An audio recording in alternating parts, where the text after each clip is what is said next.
Assalamualaikum dan selamat datang di Quatronesia. Ya, inilah dia Hyundai Staria tipe termahal, tipe signature 7-seater yang merupakan MPV mewah dari Hyundai dengan harga 1 miliar 20 juta.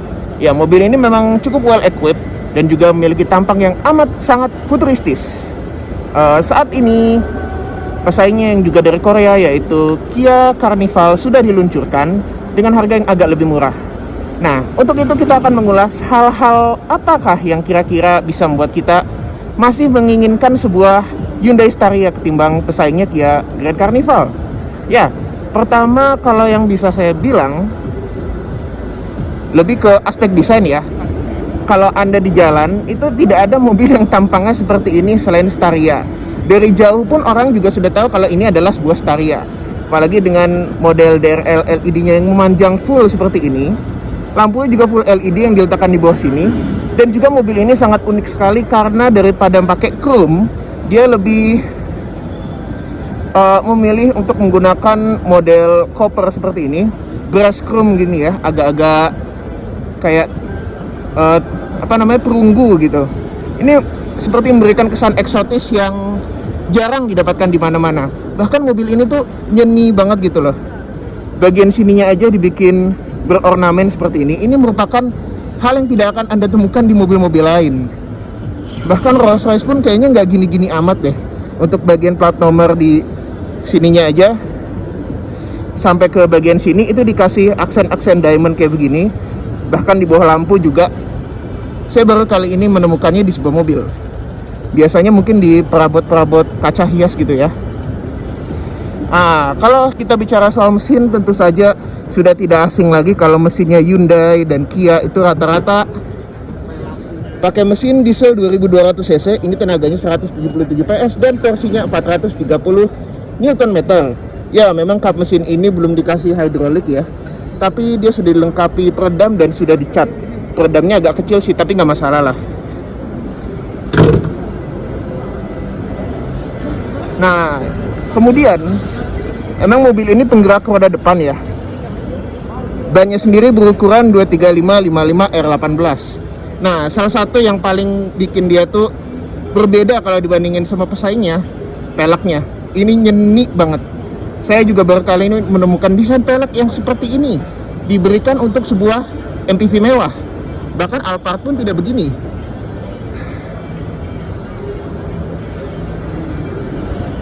Nah, ini juga bagian yang menurut saya nyeni banget.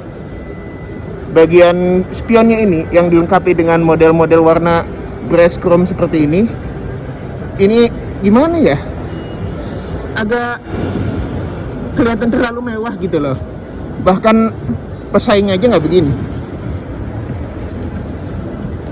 Memang kalau kita bicara soal drawback ya, jendela loket ini memang agak sedikit jadi concern sih. Bahkan di Korea tuh sebenarnya ada opsi yang nggak ada jendela loket kayak begini, tapi nggak masalah. Ini juga cukup memudahkan kok.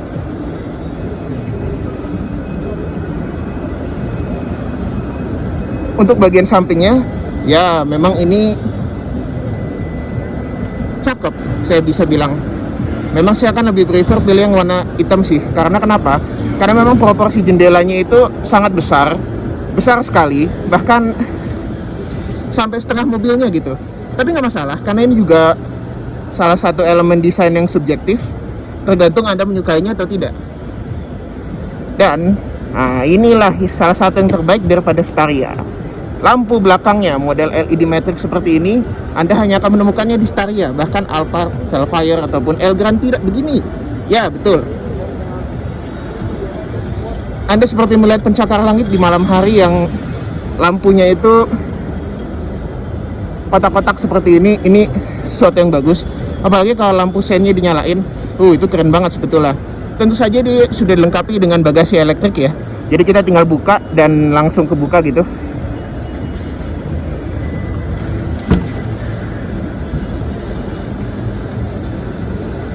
Dia membuka dengan anggun. Tentu saja. Memang untuk kapasitas bagasi, kalau bangku baris ketiganya digeser seperti ini, memang dia bakal jadi agak kecil ya. Mungkin galon pun hanya muat 2 kayaknya ya. Tapi kalau koper cabin mungkin masih bisa muat 1-2. ditambah beberapa ransel di atasnya. Ini mekanismenya untuk menggeser kursinya, jadi dia masih bisa ditarik lagi ke belakang untuk menambah legroom.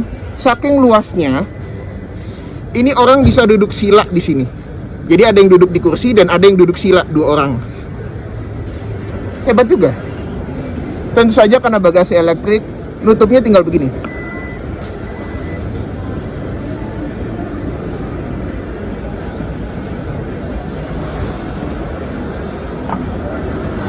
Kembali lagi dia menutup dengan anggun. Tentu saja mobil ini sudah dilengkapi dengan 4 buah kamera. Jadi ada 2 kamera di spion, 1 kamera di depan dan 1 kamera di belakang.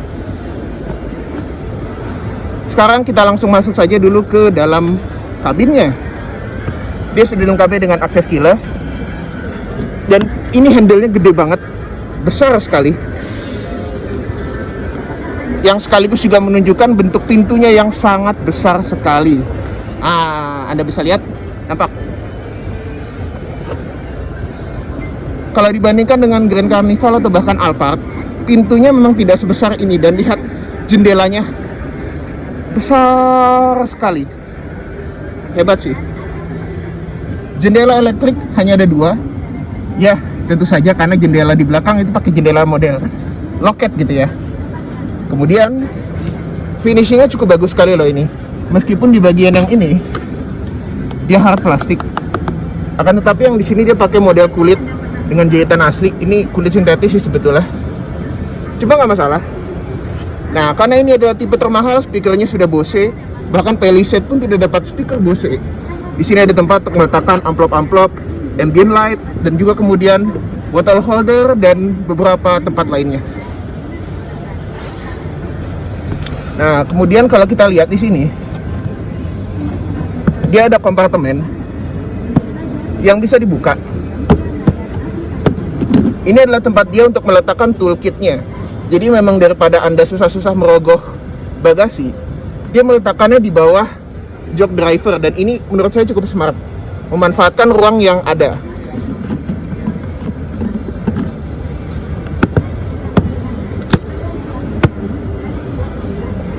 Untuk pedalnya sendiri dia dikasih finishing aluminium kayak begini. Ini cukup bagus dan cukup mewah sih sebetulnya. Hanya saja sayang sekali untuk tuas jok elektriknya ini memang nggak dikasih finishing biasa. Cuma dikasih plastik biasa, tapi nggak apa-apa. Yang penting masih jok elektrik. Dan ini cukup. Tentu saja salah satu detail yang saya suka dari Hyundai zaman sekarang itu, mereka punya pemikiran mengenai detail yang sangat bagus. Bahkan tulisan airbagnya aja dibikin estetik gitu ya. Biasanya kalau cuma airbag gitu doang, ini dia kasih font yang bagus, spasi yang cukup bagus. Ini detail yang sangat bagus. Joknya sendiri menggunakan kulit. Kalau untuk tipe termahal ini kita bisa dapat warna tan seperti ini ya. Dan ini memberikan nuansa kemewahan yang bagus sekali daripada interior hitam yang membosankan. Kita masuk dulu ke kabinnya.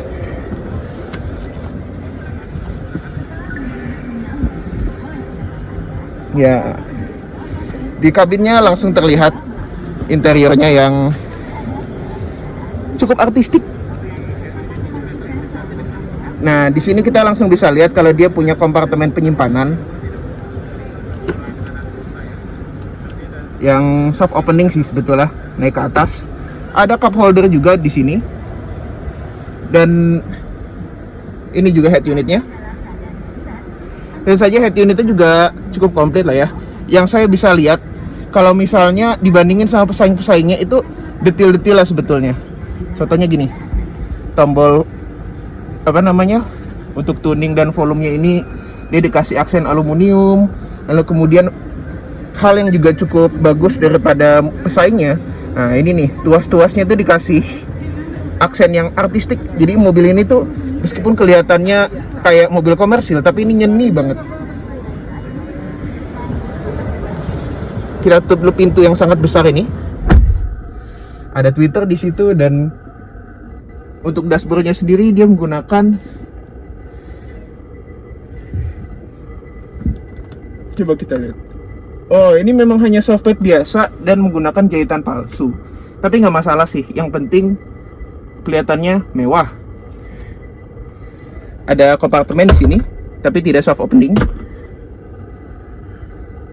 Ini juga tombol AC-nya semuanya full black piano. Ya memang black piano tuh rawan sekali kalau buat kena fingerprint ya. Dan ini Hyundai ngasih kayak semacam stiker pelindung di sini. Yang kalau misalnya Anda kurang suka kayak beginian, bisa Anda lepas, tapi dengan resiko nanti fingerprint ada di mana-mana. AC-nya untuk ini depan hanya single zone saja. Kemudian ini dia khasnya Hyundai modern, tuas transmisinya model seperti ini. Jadi dia model tombol ya, PRND. Kemudian untuk memilih manual mode-nya ada pedal shift di sini. Yang materialnya cukup bagus sih sebetulnya. Setirnya kulit model, entah saya mau bilang ini 2-spoke atau 4-spoke khasnya Hyundai zaman sekarang. Ini ada tombol untuk lane keep assist. Ya, mobil ini memang sudah dilengkapi dengan banyak sekali fitur safety. Yang sayangnya agak minus, adaptive cruise controlnya tidak ikutan gitu loh. Mobil sudah 1 miliar 20 juta nggak ada adaptive cruise. Tapi memang biasanya Staria itu kan mobilnya tuh mungkin lebih cocok dibawa supir kali ya. Jadi kehadiran adaptive cruise memang nggak begitu penting. Sementara kalau kayak Carnival gitu, dia masih cocok buat dibawa sendiri. Jadinya memang ada adaptive cruise gitu. Nggak masalah sih sebetulnya. Yang agak disayangkan, Staria spek Malaysia itu dapat adaptive cruise. Tapi nggak apa-apa, setidaknya mobil ini bisa sangat mengayomi penumpang. Kompartemennya juga banyak banget. Salah satu hal artistik selanjutnya adalah plafonnya suede.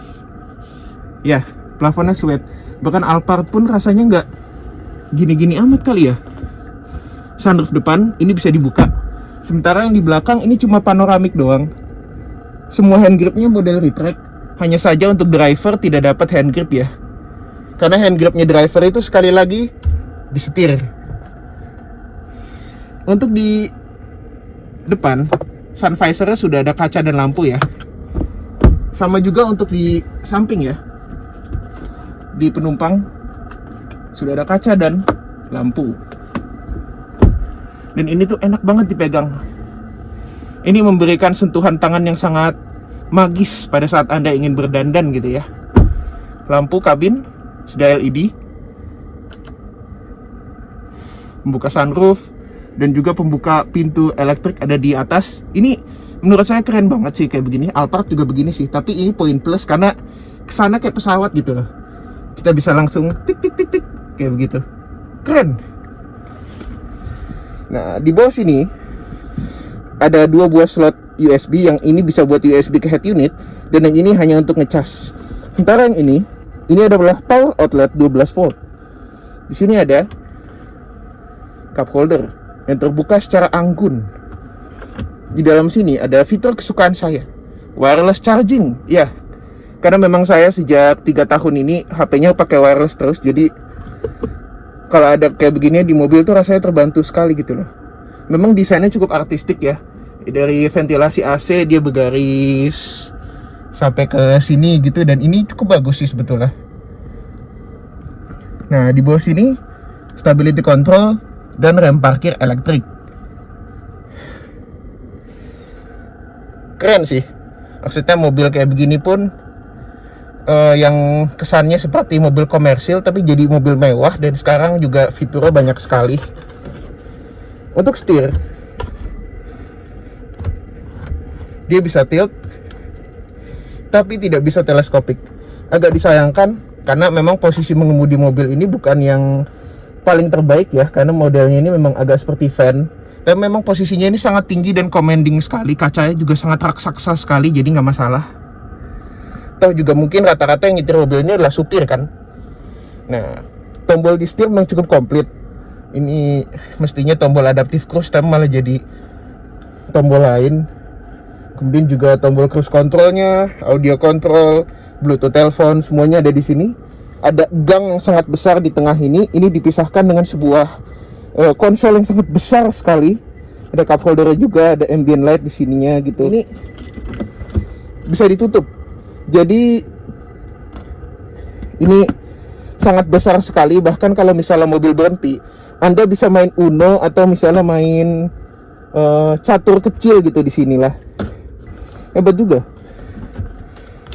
armrest, bagian bawahnya plastik, tapi yang atasnya kulit. Dan ini ada tombol seperti di Alphard, di Camry untuk mengatur jok depan secara elektrik. Jadi yang ada duduk di belakang itu bisa memiliki keleluasaan gitu. Tentu saja seat beltnya sudah bisa diatur tinggi rendahnya untuk yang di depan ya. Mobil ini airbagnya komplit, ada 6 airbag.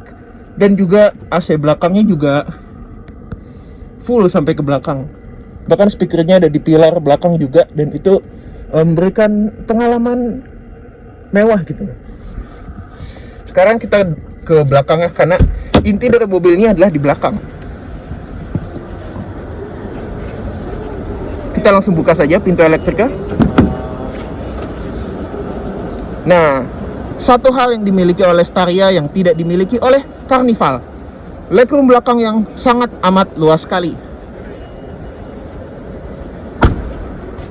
Ya, kita langsung masuk saja. Ada footstep tentu saja, dan jadi kaki kita bisa menginjak ke sini. Kita bisa lihat detailnya juga bagus. Ada tulisan Staria di situ. Kita langsung duduk. Dan ini memang luas.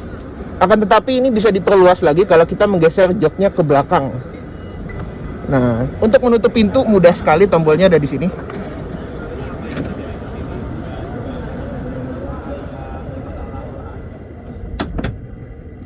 Ya, seperti saya bilang, depan AC-nya hanya single zone, karena single zone satu lagi ada di belakang. Dan iya, mobil ini belakangnya sudah digital ya. Lampu kabin belakang LED juga. Nah, joknya memang sudah elektrik. Bahkan ada cooling seat dan heater seat. Sebenarnya heater seat nggak begitu penting untuk Indonesia, tapi cooling seat itu sangat penting sekali. Dan entah kenapa pabrikan baru menyadarinya akhir-akhir ini. Dan juga kita bisa atur ottoman-nya di sini.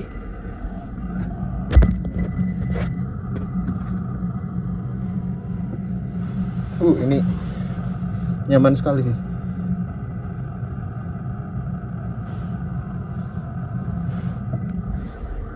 Nyaman sekali.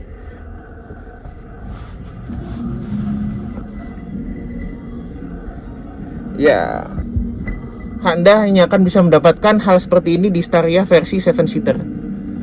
Ya, jok ini memang nyaman sekali. Bayangkan Anda bisa tidur selama perjalanan dengan space yang sangat besar sekali. Carnival kan 11-seater, joknya 4 baris. Susah untuk bisa seperti ini. Ya, memang jendela loket ini bisa jadi agak drawback sih dalam pembelian. Tapi dia punya gray privasi yang cukup mewah. Kita bisa langsung taruh di sini. Jadi meningkatkan privasi penumpang di dalamnya ya. Seatbeltnya terintegrasi di situ. Legroomnya selain luas, kita juga dapat cup holder yang cukup besar di sini ya. 2 buah USB slot dan juga ada laci di bawahnya. Anda bisa menyimpan snack mungkin di sini untuk menemani perjalanan Anda. Jok belakang seperti yang saya bilang ini benar-benar sangat luas sekali. Bahkan benar orang bisa duduk sila di sini dan ada yang duduk lagi di sini, tapi tidak disarankan untuk duduk sila karena akan berbahaya bagi perjalanan Anda. Lihat. Ya. Saat ini saya bisa duduk sila di sini seperti yang saya bilang. Karena kacanya besar sekali jadinya kesannya tuh luas banget. Mobil ini sudah luas, jadi makin luas, cerah dan terang. Ada USB slot juga untuk ngecas, jadi tidak perlu khawatir kalau kehabisan baterai di mobil ini. Hanya saja USB slotnya hanya ada di kiri dan kanan, jadi yang duduk di tengah harap bawa powerbank sendiri. Oke, ini tampang dari belakangnya. Layout dashboardnya juga kelihatan, dan kita bisa bilang kesimpulannya dengan harga 1.020.000.000 mobil ini bisa jadi people carrier mewah yang sangat terbaik. Ya, dia punya poin berupa keleluasaan yang sangat besar. Carnival tidak bisa seperti ini. Dan fitur mungkin bisa ditambah. Tapi luasnya mobil apa bisa ditambah? Nah, itulah kelebihan yang sangat fatal sekali daripada mobil ini. Sangat hebat sekali. Oke, jangan lupa like kalau Anda suka video kami, subscribe di bawah kalau Anda belum, komentarlah seperti netizen yang budiman, dan sampai jumpa di video kami berikutnya. Dah.